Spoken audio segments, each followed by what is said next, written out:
Hello and welcome to the Smitty Learns Irish PubCast channel, where we're gearing up for my big, long, year-long trip in 2026 through 2027, where I hike Ireland, telling the story of each town that I stop in and thus tell Ireland's history. But in order to tell the history, I feel like I got to bone up and learn things, and I've been doing a great job on my own, but now is where you come in, where we can learn this together and have conversations and a good template for where to kick off in 2026 when I start the Smitty Learns Irish podcast. So again, the conversation, we're going to watch together the Ireland Power of the Poets historical documentary. It's presented by Lucasfilm, and just happened to find this in my looking for stuff to check out for this channel. And I thought it was interesting that it was Lucasfilm. I'm going to be very interested to see how the editing in this goes. But let's learn about Ireland, you guys. The Smitty Learns Irish podcast begins in 2026, and let's start learning now. A Lucasfilm documentary, which I did think I saw was on the Indiana Jones documentary. I forget that Indiana Jones had Irish heritage, but let's roll, you guys. The last day of August 1994 was a hopeful and historic day in Northern Ireland. The country's main helps me pay attention. The Irish Republican Army announced a ceasefire in its long and bitter fight against supporters of British rule in Northern Ireland. Shall burn as I burn, as something fresh. Poetry is powerful in Ireland. This harsh land, besieged by violence, poverty, and strife, that's one thing that I'm really kind of looking forward to investigating more is the poetry of Ireland. I'm going to probably get some books on poetry. I think Yeats, in Ballsbridge, if I'm saying that halfway correctly, is an famous Irish poet. And I want to kind of get into some of that for this channel. and quite often they will recite poems. I've already been into the music for years and years and years, and that really has been a big driving point of me wanting to do this podcast in the first place. Of educated or elite classes. To read the poets of Ireland gives a sense of the core of that society. It's important to read Irish poetry just because it's delightful, because it's rich in the mouth, like biting into a good apple. That's the thing. I meant to say that earlier. I've never been into poetry. You know, music lyrics are as close as it gets usually. There's some poems that I have gravitated towards in the past, but it's really never been an art form that I've really associated myself with. But I'm really starting to make myself get into it and learn about it. His bard who accompanied him. They work like this. You were the patron, and you hated your neighbor, and I was the local poet. And you came to me and you said, if you can write something venomous enough, then I'll pay you. And so you were, poet with a motive. They were also historians, people who knew As I just had a friend of mine post on Facebook who is a singer, and she said, hey, I'm going to offer my services anytime you get a meeting that should have been an email. I'm going to come to your work like a minstrel singer and write a song and sing a song about that. About how you shouldn't do that anymore. It's the same thing. Minstrel by hire. and their poems were created in Ireland's native language, Gaelic. I've been listening to Gaelic, soaking up a little bit of Gaelic in some music that is mostly Irish Gaelic, no English in there. Catholics were not allowed to... I'm going to learn the language when I go to Ireland as much as I can. I need to stress that.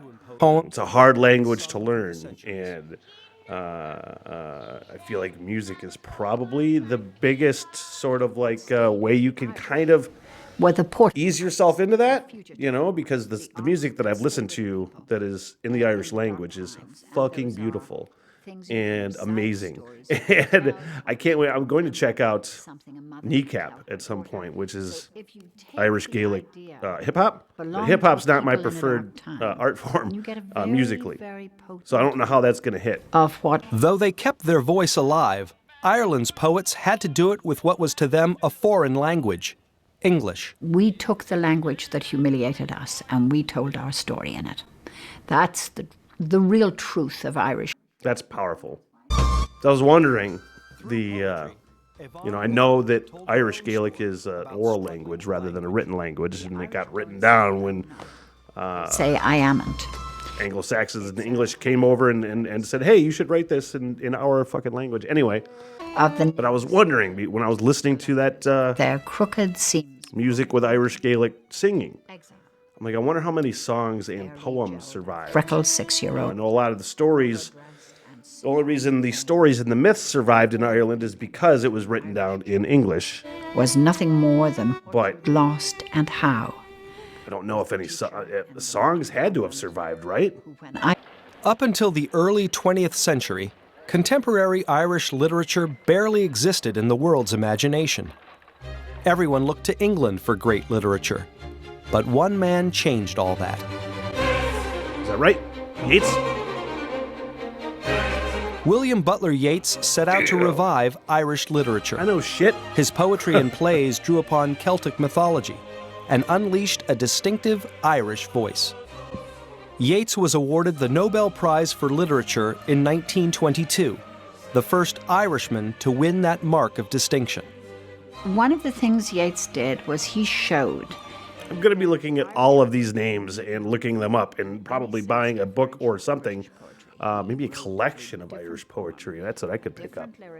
Anybody has any suggestions about what a good collection of Irish poetry that I need to pick up? Let me know. And But he was also part say I will. I think I will. I think I will. and wrote a I've lived in important places, times when great events. I will be watching a Troubles documentary fairly soon for the channel.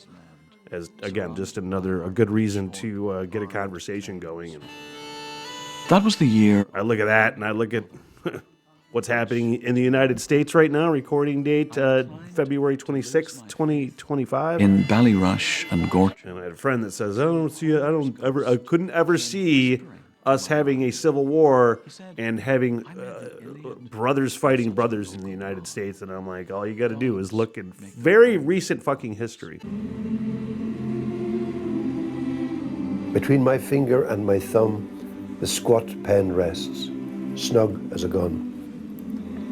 Under my window, a clean rasping sound when the spade sinks into gravelly ground. My father digging. I look down till his straining rump among the flower beds bends low, comes up 20 years away, stooping in rhythm through potato drills where he was digging. By God, the old man could handle a spade, just like his old man. Between my feet. And my poetry knowledge is so infinitesimal. I always kind of prided myself on being a wordsmith and having a good vocabulary, but I realize, Aspects of Seamus Heaney has been. there's a difference between having a vocabulary and then exercising the vocabulary in a cool, romantic, Myself, I must read poetic way, that line, and it's It'd be fun to start a great poet that somehow exercising that muscle. And one that I've thought about quite a bit. reinvent.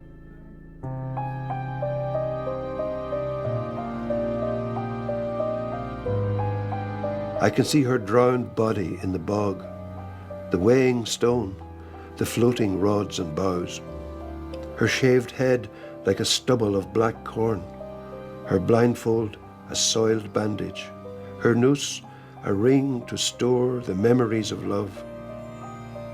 Little adulteress, before they punished you, you were flaxen-haired, undernourished, and your tar-black face was beautiful.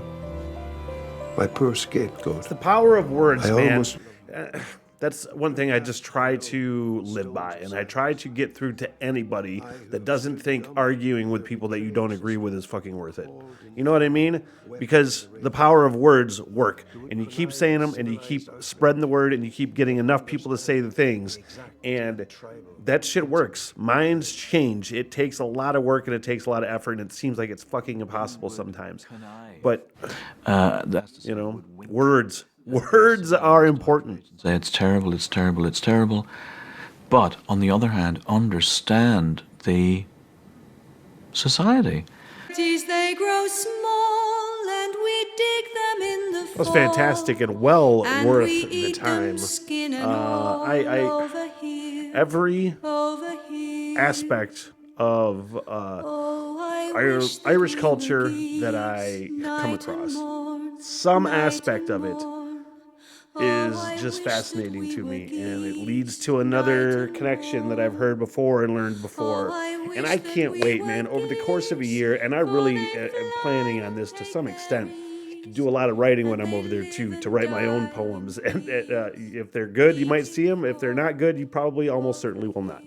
But keeping a journal and really exercising that muscle as I'm going across Ireland to just assist with the story and my story while I'm over there. And I really, really, really am so stoked for it, and I can't wait. And if you are interested in following that journey, please subscribe, please like this video, please comment on this video, contribute to the conversation. It is huge for this channel. This channel is different from my other channel and way less subscribers. So I need as much support as I can get to get the word out on this podcast. And if you want to support the Smitty Learns Irish PubCast, is huge as well. Patron support is available. Patreon support is available. That link is in the description. And I would really love it if you, even though it's only a little bit, $3 a month is super helpful. And if you wanted to do that, that would be amazing. You don't have to, though. The PubCast is still yours. And that does it for me. I'm out of here. Have a good one. Thank you so much, and we'll see you next time. Sláinte.